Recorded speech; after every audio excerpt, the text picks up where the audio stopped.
fact, may I then rewind myself a bit? And this is what I wanted to do. Can I request that all of us clap to welcome Pumzili here? Thank you.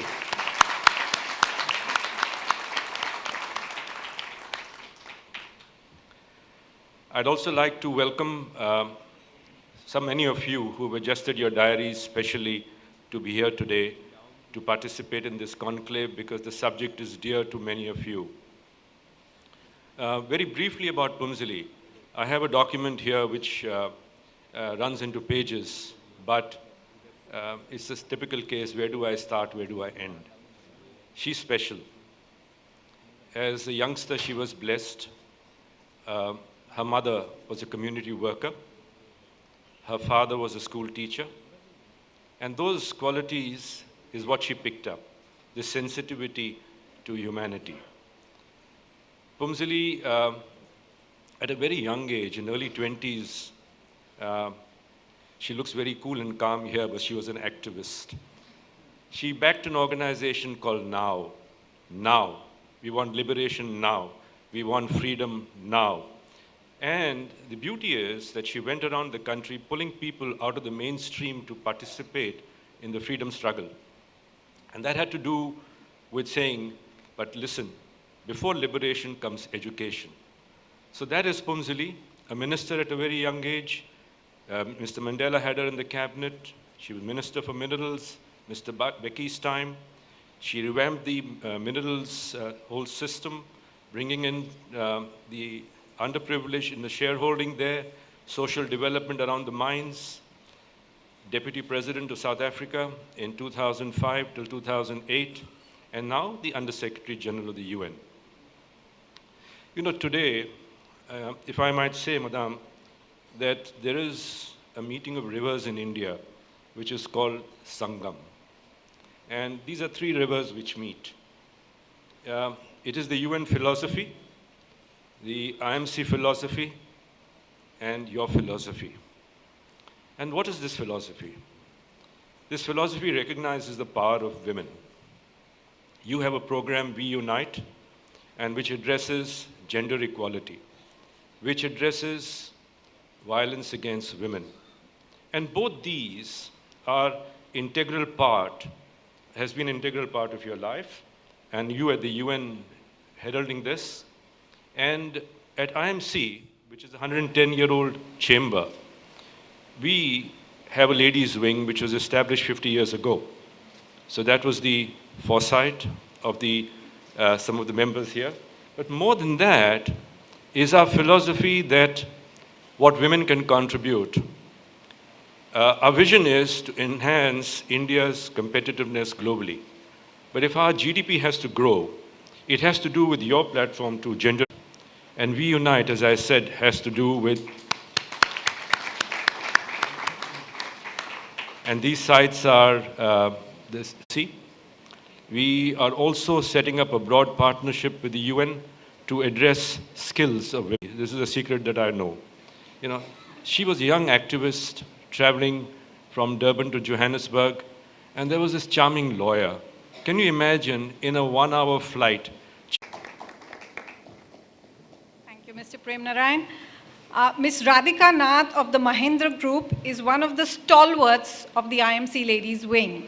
She has been associated with the Chamber for several years and is doing an excellent job in her current role as President of the Ladies Wing.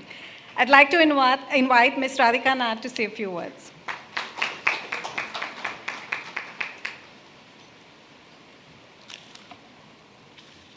In their own right. We not only seek to fulfill ourselves as homemakers, but we also look to pursue personal aspirations as our careers take center stage. Women everywhere are breaking glass ceilings. We serve as our own role models, seeking greater inclusion in all fronts. Today, we get to define who we are. But our work isn't done.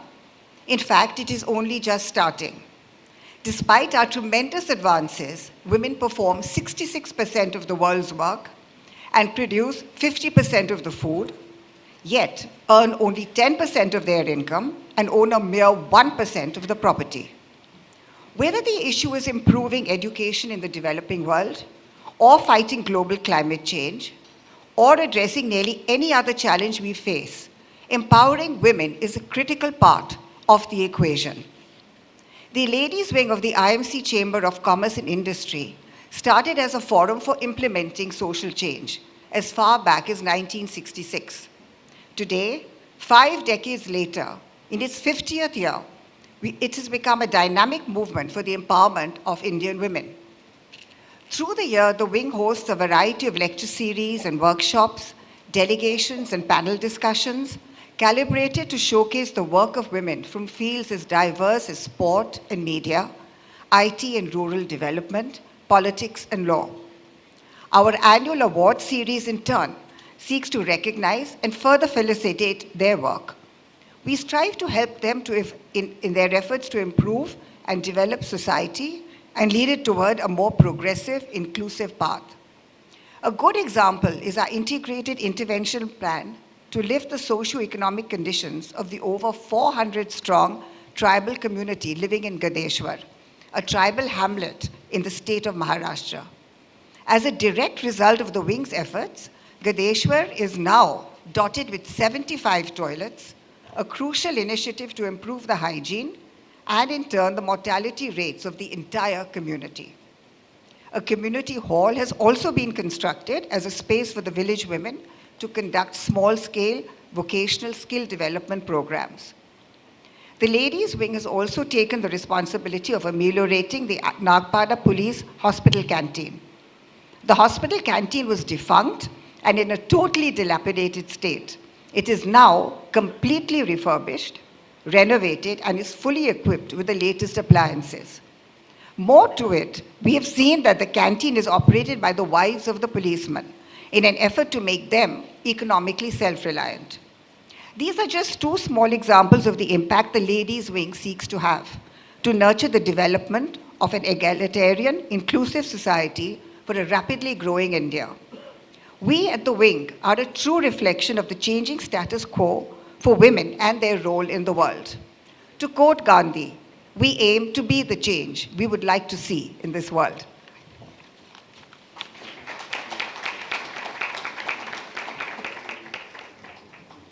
Thank you, Ms. Nath. Our chief guest, Madame Phumzile, has taken the time from her very hectic schedule to be with us today.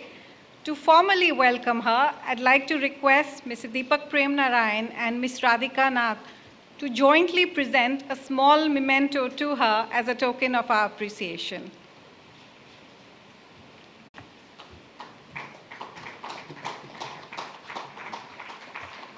I'm sure we can do better than that.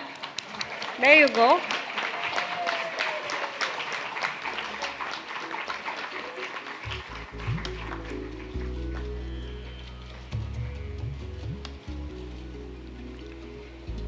It is an absolute honor to have Madame Phumzile here. A longtime champion of women's rights and gender equality, she has been doing outstanding work since she took over as the Executive Director of UN Women. I know you all are waiting to... So, want to thank all the participants and guests who are here, including representatives of the UN family. Our resident coordinator is also here with us. Thank you so much for being here as always. And of course, I also want to thank the sponsors who have enabled us to meet like this today, the IMC leadership and the broader family of the IMC for embracing the cause for UN women. And I think you're going to find it very hard to get rid of us from now onwards. So the feeling is mutual. As UN Women, we are happy to be co-hosting this event with an organization that improves trade, commerce, and sustainable growth in India, and is concerned with investing in gender equality. Most of the time, when I have been here in India, especially when I was with the South African government, working with business, it was about investment. It was about trade. It was about collaboration of our industries in both countries. It was about looking for opportunities for women in the private sector and in the economy in general. But today, we are gathered here for a different reason. We are gathered here to share our ideas on the critical link between women's economic empowerment, ending violence against women, and the importance of investing in the different activities aimed at ending gender-based violence. It is a very sobering topic, and I want to thank you for being here in your numbers. The International Monetary Fund, the World Bank, McKinsey are amongst the institutions that have produced studies that show that violence against women has a significant impact in economic activity. But first, violence against women is unacceptable because it is a violation of rights of women and girls. Violence against women is a challenge in every part of the world. It is a universal challenge that many, and in fact all countries, are grappling with. The cost of violence against women could amount to around 2% of the global domestic product, according to McKinsey, and this is equated to an equivalent of 1.5 trillion US dollars approximately. In addition, there's a negative effect of sexual harassment at work, chronic failure of law enforcement to act effectively on violent crimes that are committed against women at home and in public, the violence that is also committed against girls, which include child marriages, and the violence that is committed against young women on university campuses. The cost of this crime has led many countries to seek for international and collaborative mechanisms to address this, both as a human rights violation, but also as a challenge that has a big effect on the capacity of economies to grow. The impacts on the economies includes loss of wages for women, loss of time for productivity, loss of self-esteem amongst women, medical challenges that women face, the fact that governments have to invest in law enforcement both to protect and to prosecute, and the list goes on. So as we gather here, I'd like to acknowledge with appreciation yourselves as members of the business community for significant strides that you have been taking in empowering women in the workplace, in the communities, and as active participants in building the Indian community. Your work, especially when it is directed to addressing the issues we're concerned about, helps to prevent, reduce violence against women, as well as to provide relief and support for women and children who are affected. To end violence against women requires key institutions in society to work together, to provide services, as well as to ensure that the different bodies in society, especially those that are responsible for law enforcement, are held accountable. But more than anything else, your being here is important to give victims of violence against women voice. There are, for instance, in the world, 1 out of 3 women who live with violence in their lives. This equals to about 30% of all women in the world. The 3 themes of this conference, therefore, are important: women's economic empowerment, ending violence against women, and the need for urgent and adequate investment are all interlinked and require some involvement of the private sector. These 3 areas also are themes that are of high importance to the government of India. The progress in these areas is crucial to ensure that women and girls thrive in a free world where they can be safe in public space, at work, at home, at school, in universities. This conference happens during the 16 Days of Activism, a campaign that aims to galvanize action to end gender-based violence around the world. As we speak, almost in every corner of the world, people are having similar discussion.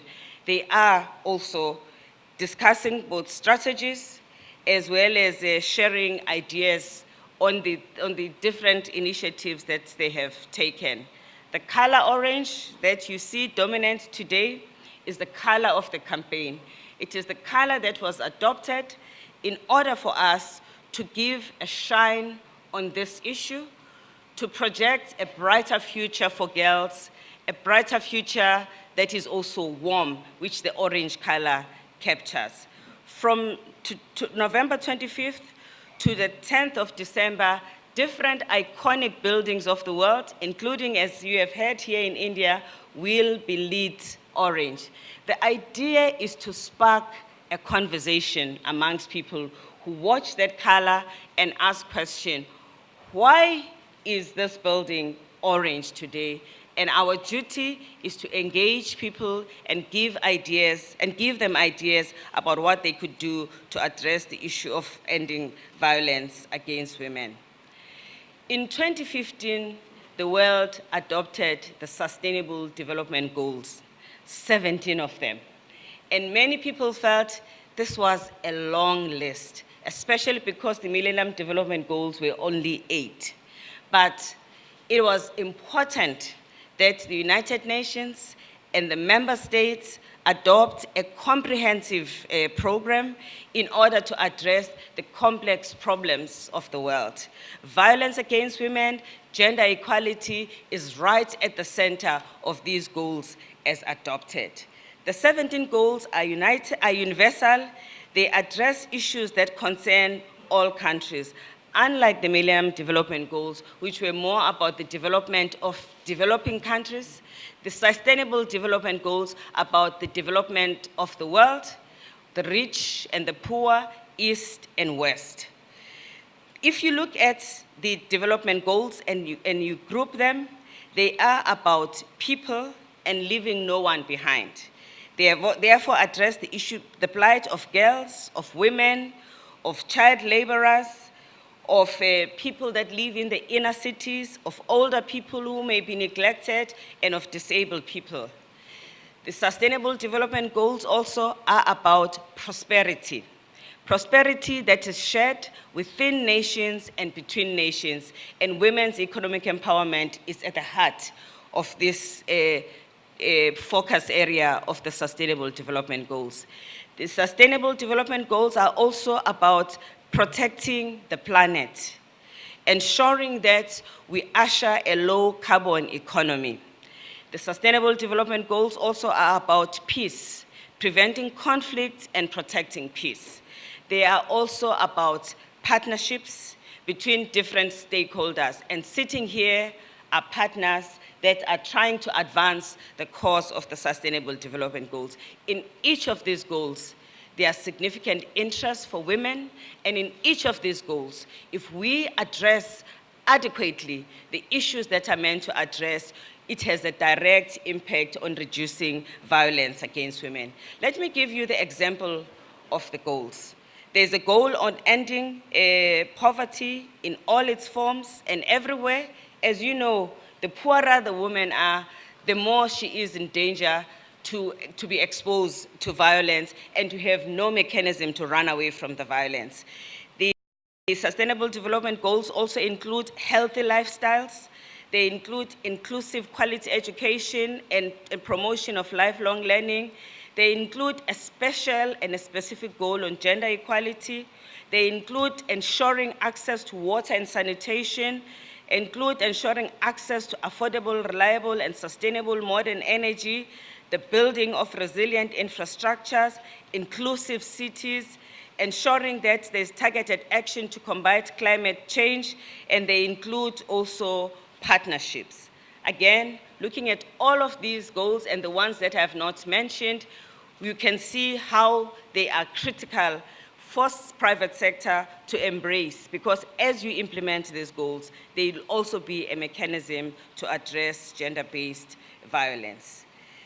We are now 2 years almost after these goals were implemented, and what we are trying to do here is to position women better in the implementation of those goals. We are targeting different critical role players and stakeholders who can make a difference.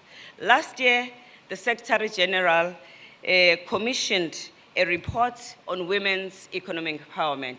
He wanted us to look at interventions that can be made in the arena of women's economic empowerment that will impact on the largest number of women who are on the wrong side of the economic divide.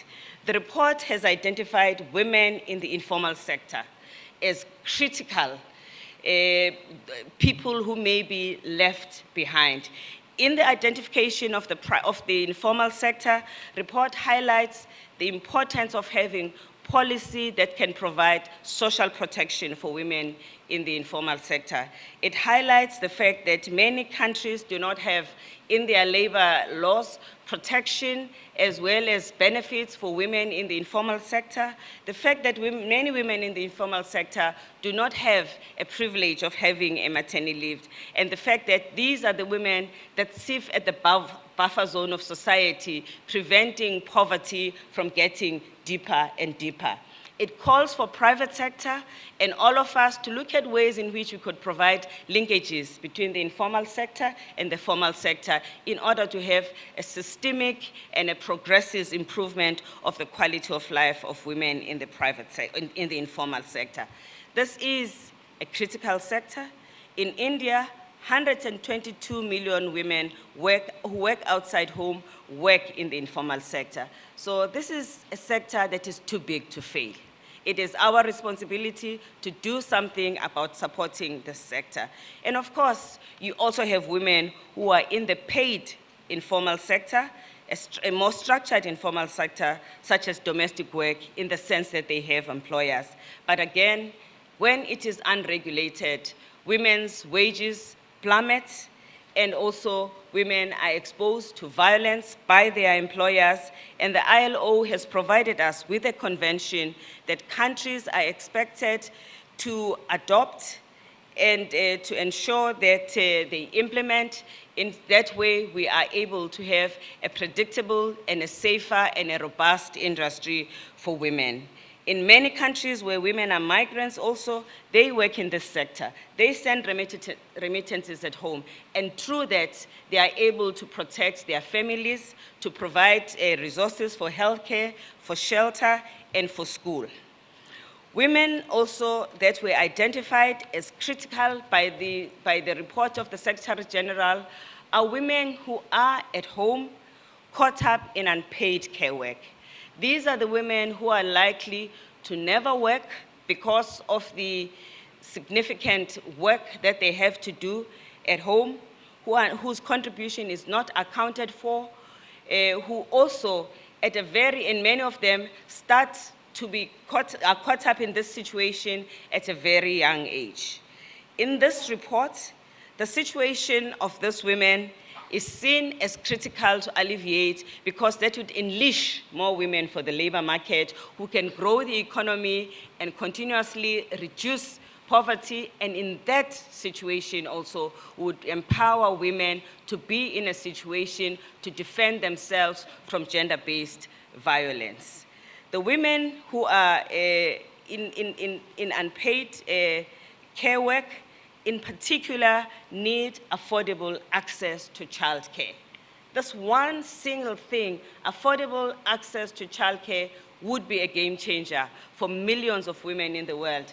Just like a better arrangement for women in the informal sector would again be a game changer for millions of women in the world. And it is in this area where the brains, the generosity, and the initiatives of private sector could go a long way towards changing countries. And of course, we also have to focus on the industries and sectors where women are in the majority.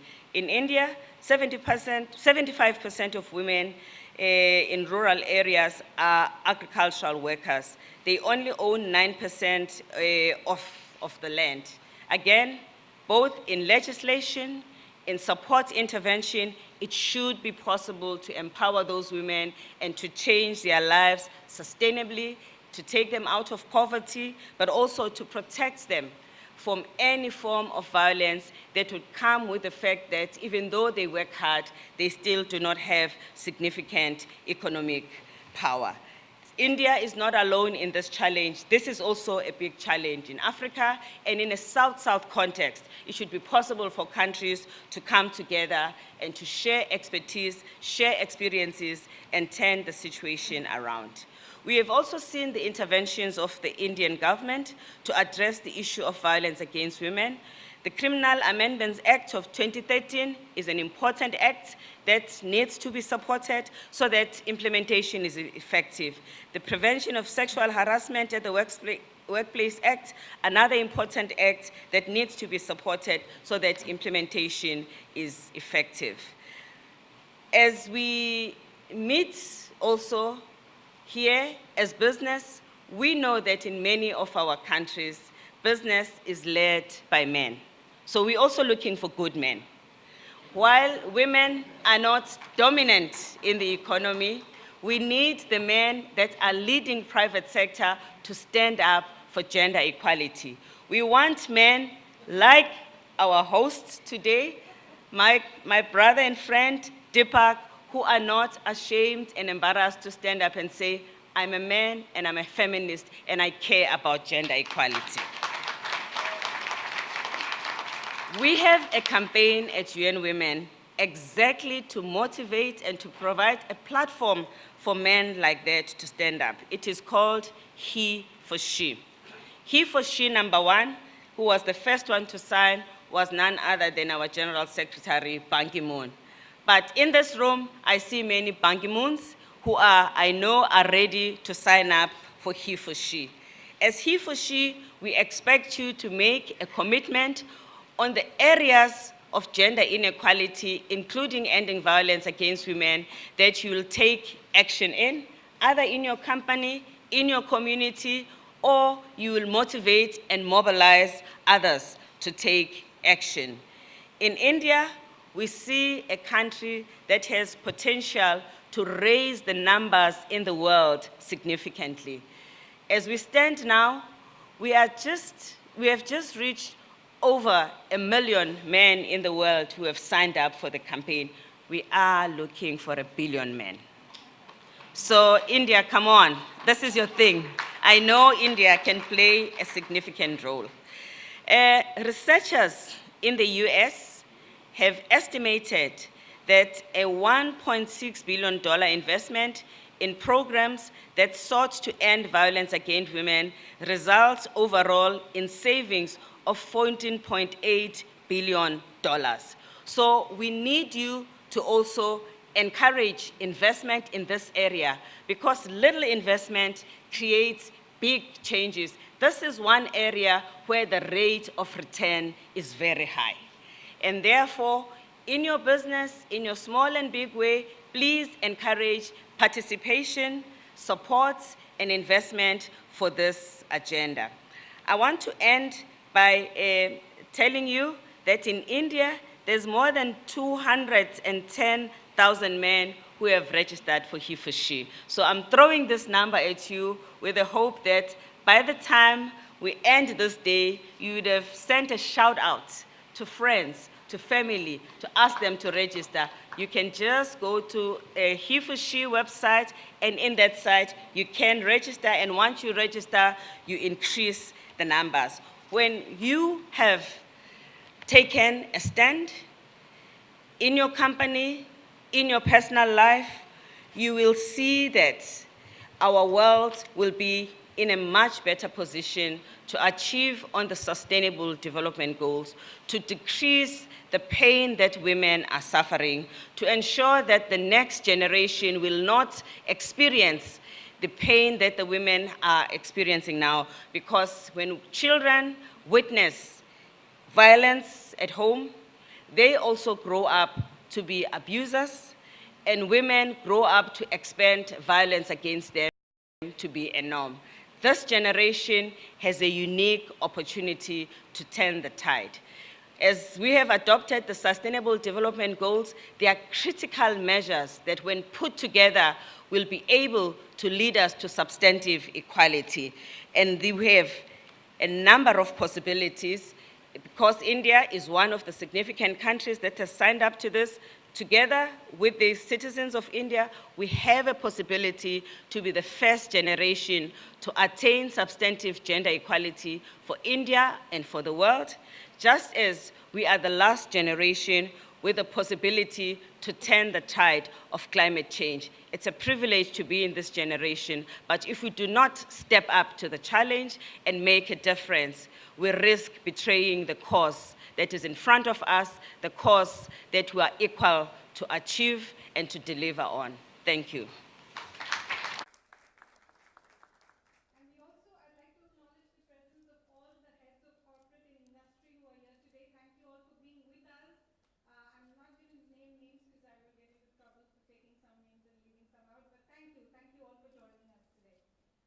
Today is indeed a historic day as the IMC Chamber of Commerce and Industry and economic empowerment through skill building, promoting entrepreneurship and innovation, and creating violence-free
local language or a single soul in this city, it is extremely commendable that she is one of the top stars in Bollywood today. Be it romance, action, comedy, or drama, she has delivered many blockbuster hits and has some sizzling chartbuster dance numbers to her credit. Her dedication to her work and her charismatic screen presence have earned her the admiration of millions of filmgoers around the world. Forbes has listed her in their top 10 list of India's best known to visit stalls at Madame Tussauds in London. She has been nominated as one of the most beautiful women in the world. Ladies and gentlemen, please put your hands together to welcome the very gorgeous Katrina Kaif.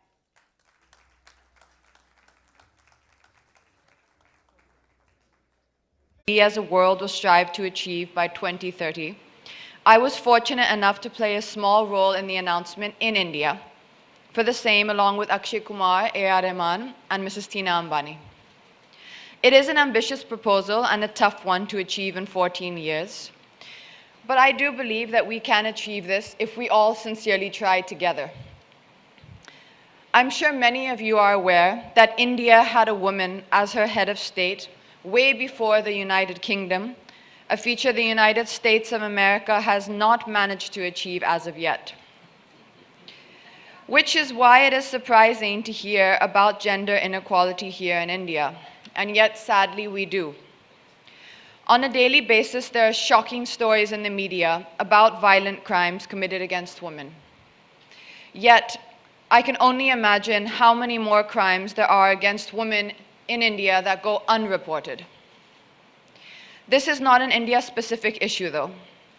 In the UN Secretary General's 2006 report on an in-depth study on all forms of violence against women, it was noted that there is no region of the world, no country, no culture in which women's freedom from violence has been secured. Here is another fact. In India, according to data provided by the National Crime Records Bureau, in the year 2001, the reported crimes against women were 1,43,795. In the year 2005, the reported crimes were 3,27,394, more than a 100% increase in numbers. However, I would like to believe that this increase in numbers is not an increase in crime against women. It is an increase in the number of women who are ready to come forward and report them. The world has largely been led by patriarchal societies, and women have, through the years, largely remained quiet in the face of atrocities rather than speak out against them. I know of educated women who remain silent in the face of violence because they are afraid to confront societal norms and have fingers pointed in their own direction. Especially when the majority of our society fails to recognize marital rape as a crime. I would urge more women to speak out. It is not okay to feel inferior or weak, because we are not the weaker sex by any stretch of imagination. We may be more emotional, but that is what makes us caregivers and mothers. If you ask each person sitting here today who is the strongest person that they know in their lives, I think the unanimous answer would most likely be that it is their mother, as it is in my case. My mother is by far the most amazing woman I have ever known. And as I stand here on this platform, if I do not act and merely speak, I would be doing my mother and every woman in the world a huge disservice. I would therefore like to pledge today that I will do whatever I can in my capacity to create awareness about gender equality. Thank you very much.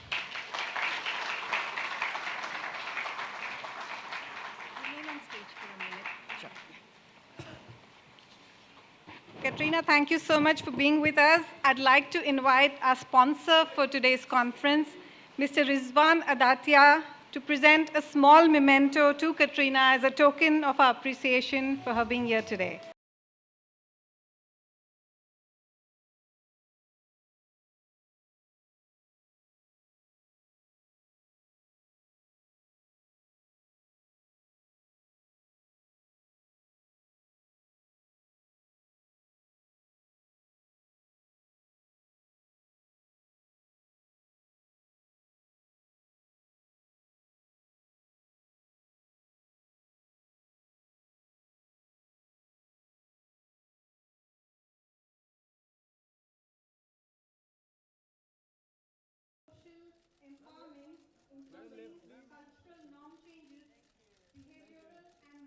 changes, and we will also get men's viewpoint on perceived gender roles.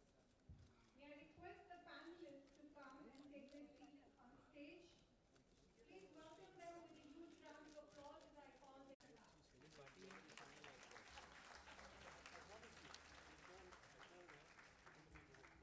Subhatani Vakkal, founder trustee of the Vakkal Ratna Foundation for Arts.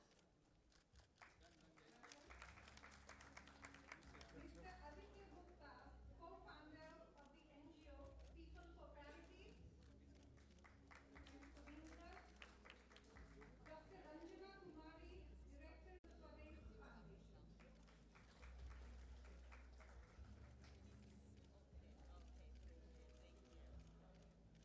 Before I call upon the moderator for the session, let me tell you a little bit about him.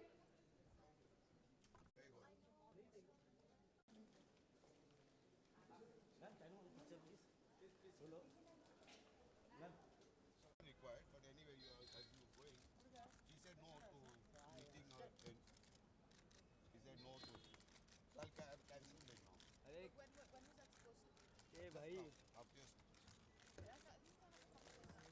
No, but she was walking out to meet you for 10 minutes in that other. Just, Wait, which are we meeting here? don't meet her. Let me find her again.